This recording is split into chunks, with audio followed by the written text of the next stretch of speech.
Hello mga kalakwatsa! Another weekend, another lakwatsa. After nga ng get-together namin ay umuwi lang ako para mag-impake. Dahil na-hold up nga tayo ng mga friends natin para magla Union and Baguio escapade!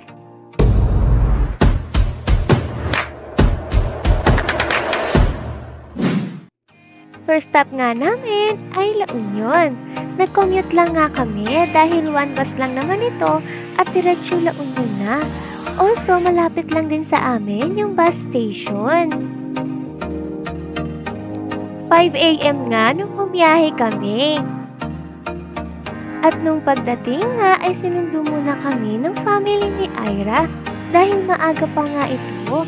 Kaya nagstay muna kami and nag-lunch na din. And dahil nga fresh from Canada si Ira, doon na rin siya nag-ayos ng mga damit na dadalhin niya para sa trip namin na ito. Hey, we are here.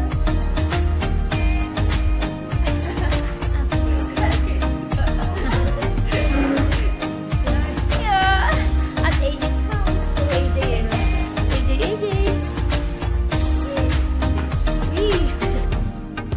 Saan punta ng mga person? Mga naka-luggage.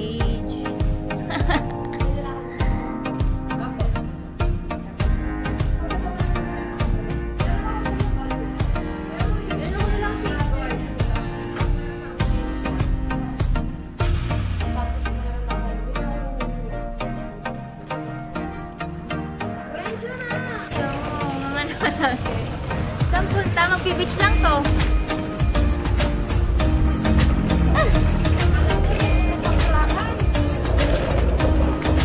My God. Ay.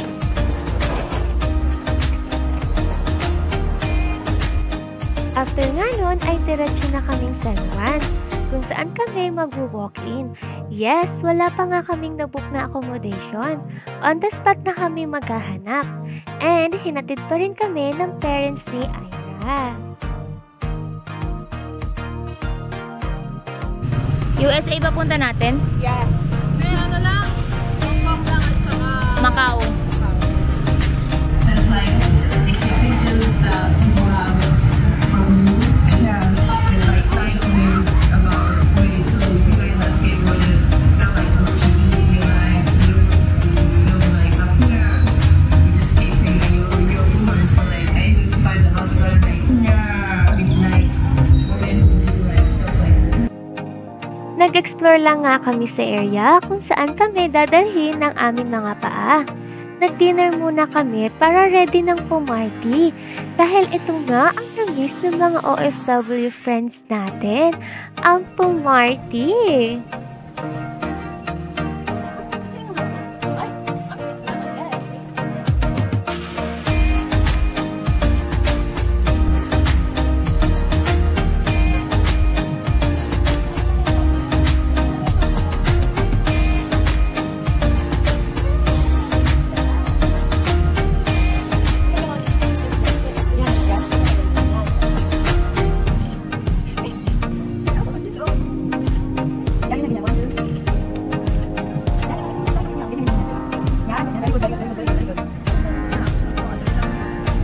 True. Feeling ko ako gusto ko bus. Ay, meron ba silang water? meron naman yun. Ano ba niya din dun? Messenger. Listen.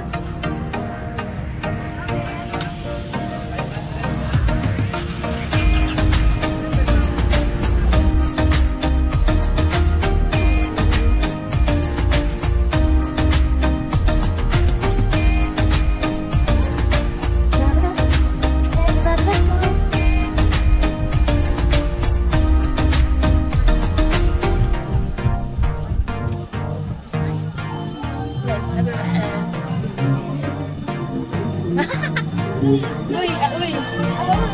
The vibe is very... Okay. Singapore.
Pinuntahan nga namin itong cute coffee shop ni Maris Racal dito sa La Union, sa Stream of Consciousness.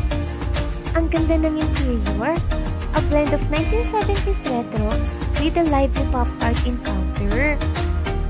Sounds like nga nandito namin napiling mag-breakfast dahil bukod na sa aesthetic ng place, ang cozy niya and madaming choices yung menu nila.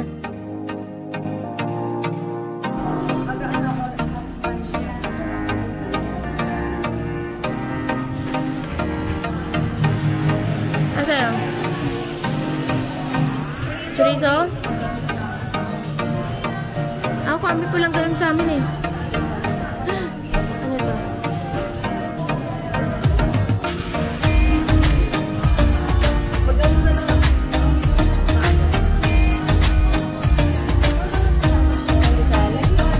Ano siya?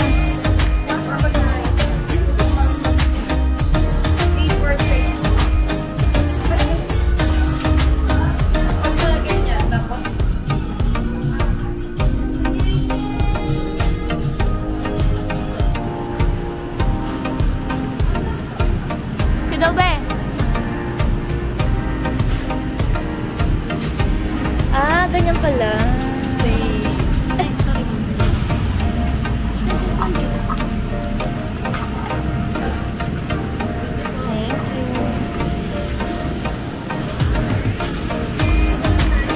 Sige, Debs. Knife and fork. Knife and fork. Pork labo.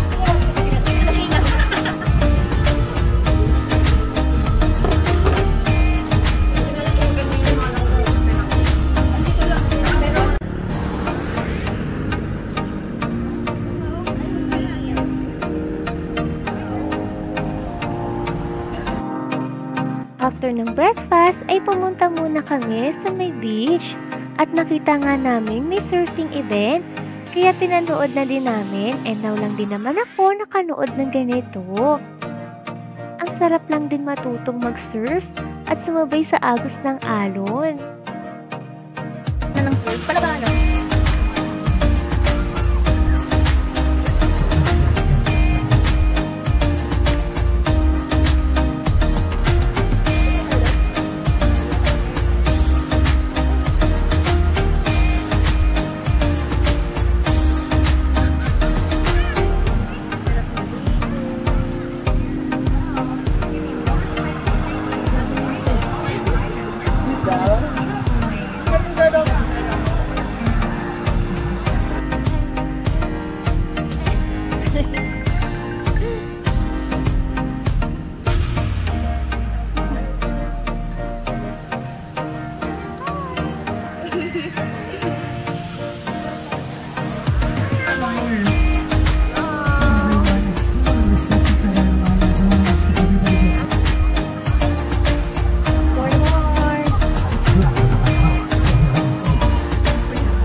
Go guys.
going to Baguio. Nag-tricycle lang nga kami papuntang bus station. At pagdating nga namin ay ang daming tao. Buti na lang may nag-alok ng van kaya nag-van na lang kami para mabilis din yung biyahe. At ayun nga ang nangyari. Para kami nag-roller coaster sa van. Buong biyahe, buhay na buhay yung tubo ko sa pagdadrive ni kuyang driver. Pero nakarating naman tayo ng safe.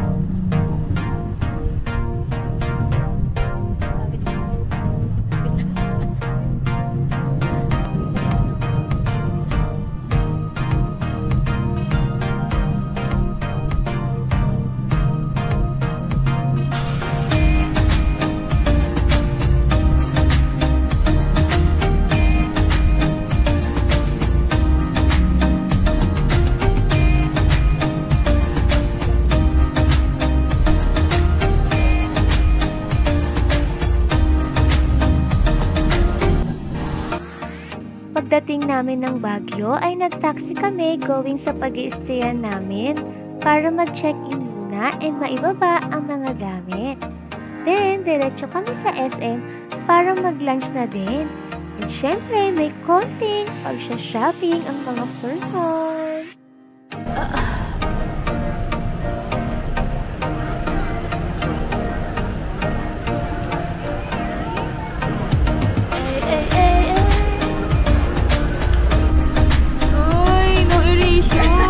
Ano ba namang exam to?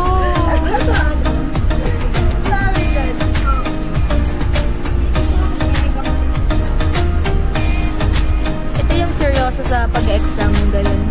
Nakaklase mo. Ito yung chill-chill lang.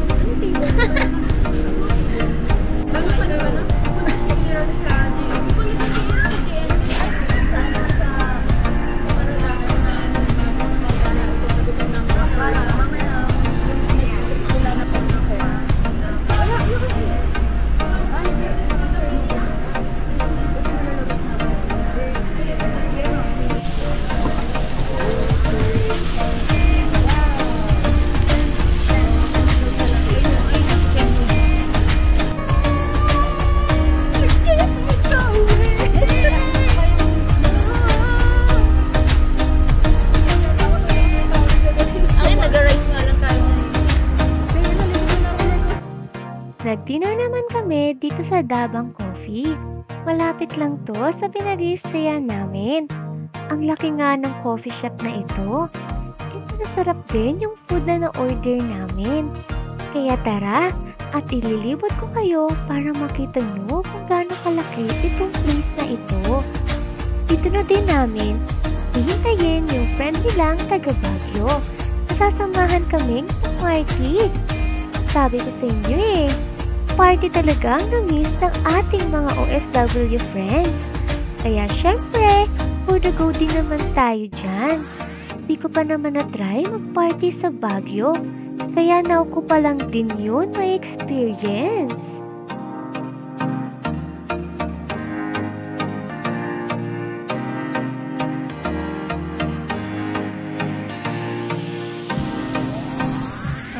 Ano, picture lang. Oh, sige. Send na yan.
Bangers nga muna yung fake natin dyan.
Day 3, still here sa Baguio. Last day nga ito ng ating paglalakwatsa. Ganito nga kahabang lakaran bago tayo makarating sa kalsada kung saan maghahanap ng masasakyang taxi. Papunta nga pala tayo ngayon sa Cafe by the Rubens at doon magbe-breakfast.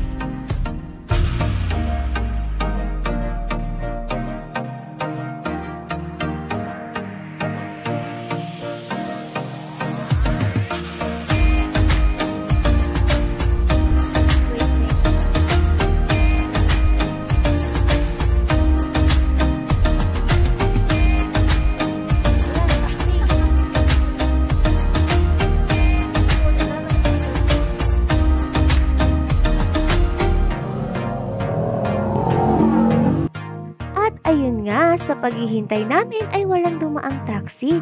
Kaya, nagdesisyon kaming maglakad papunta sa may main road para doon mag-abang ng taxi. Yes, hello, welcome to your vlog. To your vlog. Welcome to your vlog.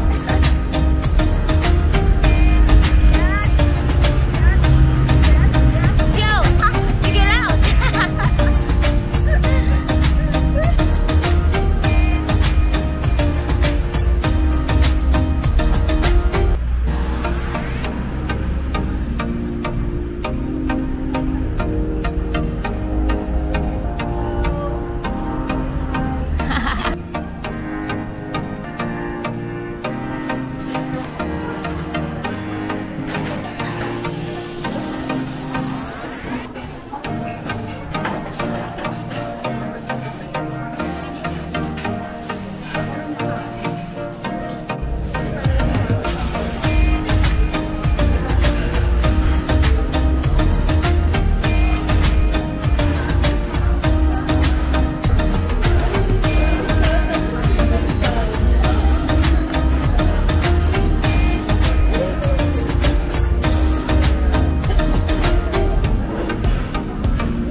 dahil hindi naman ako ma-foodie na tao at hindi din naman ako mapili sa makakain. Kaya kaya nyo na yan. Ako na sa itinerary, pass na ako sa pagpili ng food. Basta copy-paste lang tayo sa mga order nila. May tiwala rin naman tayo sa mga taste nila, kaya go, go, go. You can do it, guys. I like that too.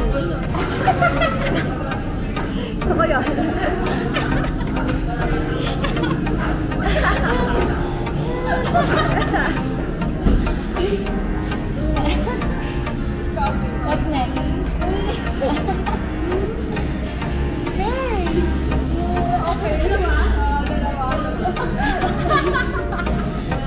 Yes, of course.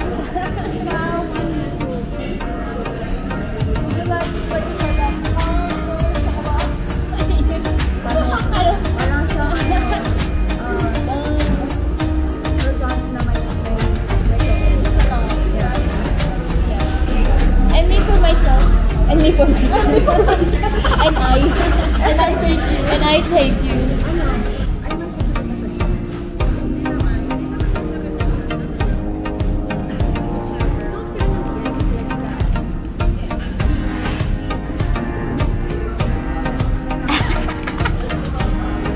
Sarap na sarap, eh.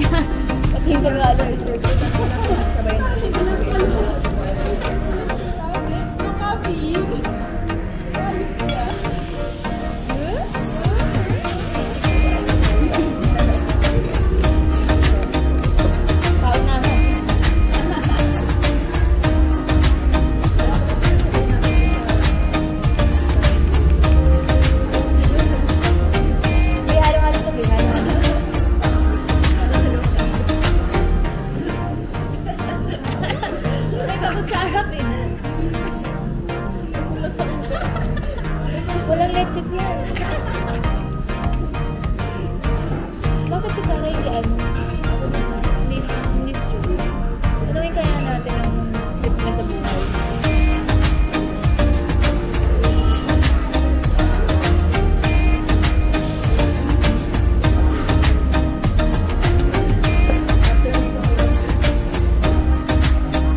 Sarap ng halo-halo.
Stone Kingdom, a historical park that showcases Igorot culture.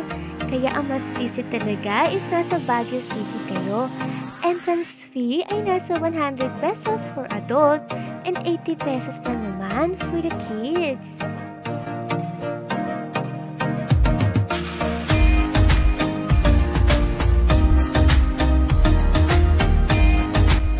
Nandito nga yung kanilang ticket booth kung saan tayo magbabayad ng entrance fees. Meron na rin sila ditong pasalubong area kung gusto nilang bumili dito pagkatapos ng inyong tour.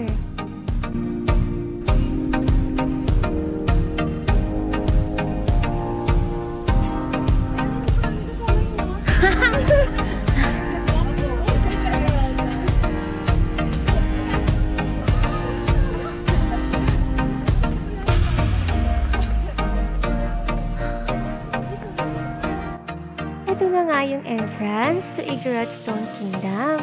The park was created by Pio Velasco in 2020 after he saw daw a white carabao, which he believed was a sign to build the structure that resulted in the Stone Kingdom's construction.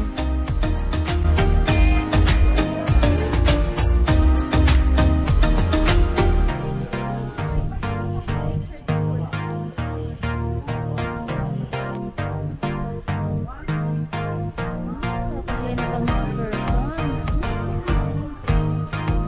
Wow! The park showcases the Igorot rock laying skills, creativity, and indigenous culture, values, way of life, and tradition. It serves as a living testament to their heritage, beliefs, and traditions and reflects their harmonious relationship with the natural environment. Another attraction you will see here is a bridge and an Igorot gold mine, all showcasing the talent and skills of the Igorot. There's also a fertility stone tower too. There are just so many things to see and discover in this attraction that are all picture-worthy. Bugs, diba? May pa-trivia. Mababasa mo din ito habang nilalakbay ang castle. Also, nabasa ko na rin ito sa internet.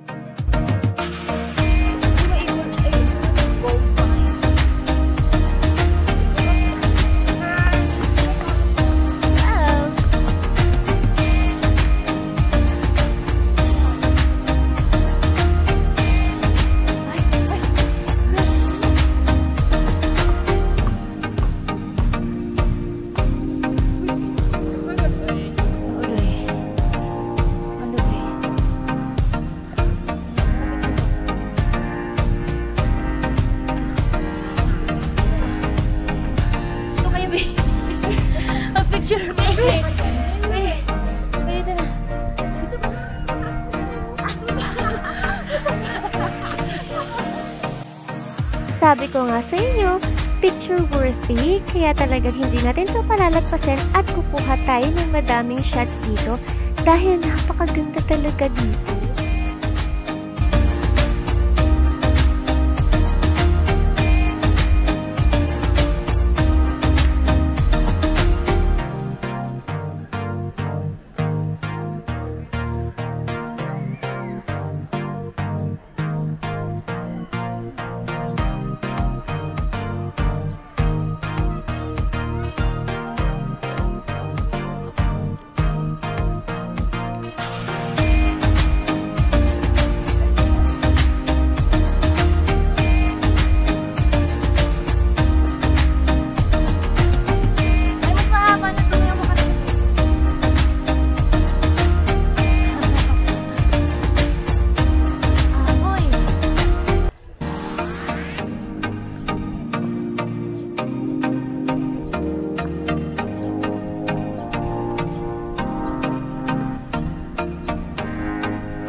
After nga namin sa Stone Kingdom, ay nag-Burnham Park naman kami. Puro taxi nga lang pala yung sinasakyan namin.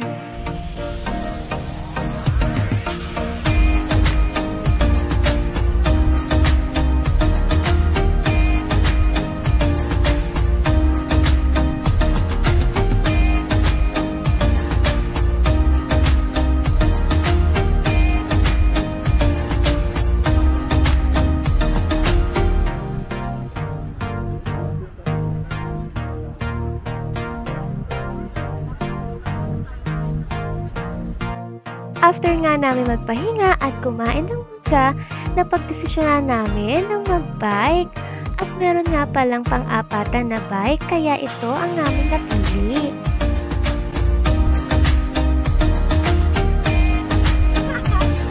Ito. Kita sa apron sa akin.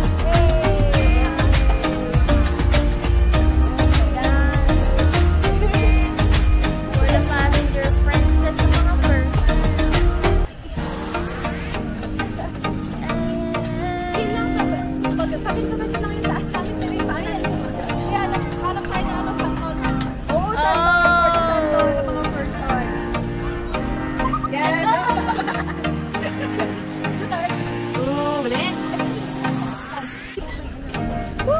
Nag-cutting, yes! Nag-cutting! Nag-cutting yun!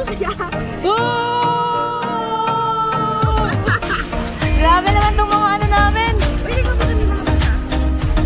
Oh, for the cutting na din tayo.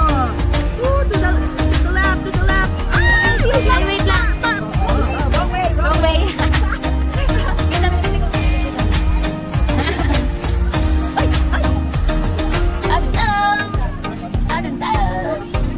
Oo, sama tayo niya. For the sub.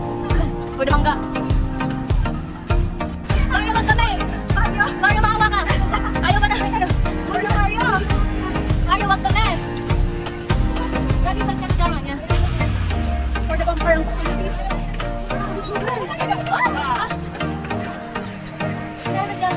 For the Mario. Ang hirap! Right.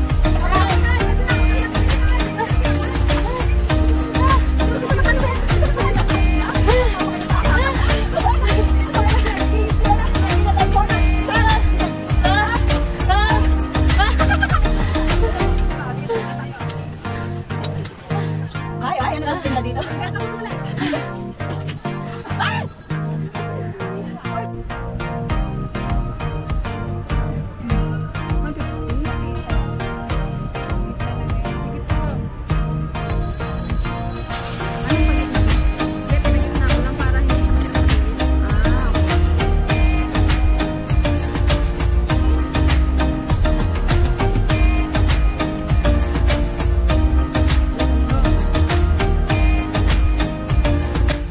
After nga namin magpakapagod mag-bike, ay hindi pa kami nakontento.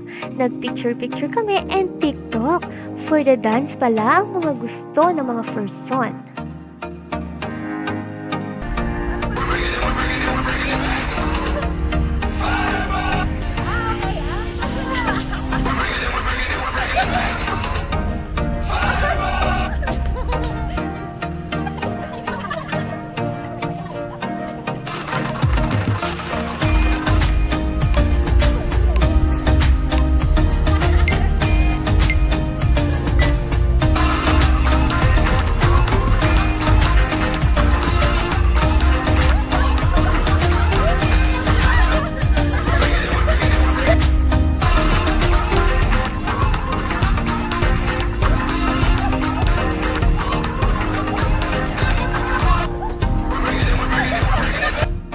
Dahil malapit na nga lang yon sa SM, ay dito na muna kami tumambay at nag-intay ng time para sa night market for food trip and chill.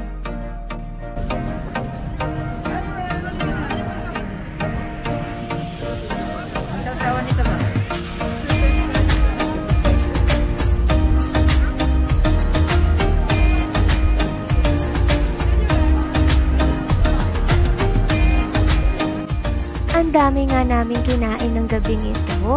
Pero hindi ko na nabidyohan yung pagkain namin dahil ang hirap, diba? May hawak na akong food, may hawak pa akong camera. After nga ng night market ay nag-chill kami somewhere. Dahil last night na namin dito sa Baguio. Hindi ko na nga nabidyohan pati yung pagbalik namin ng Manila. Madali lang naman from Baguio, 1 bus lang ulit. Solo na nga ako nag-travel noon kaya di na ako masyadong naglabas ng gadgets. Dahil kanya-kanya nang uwi sa mga provinces ang ating mga OFW friends. Sana nag-enjoy kayo. So paano ba yan? Sa susunod na lakwatsa!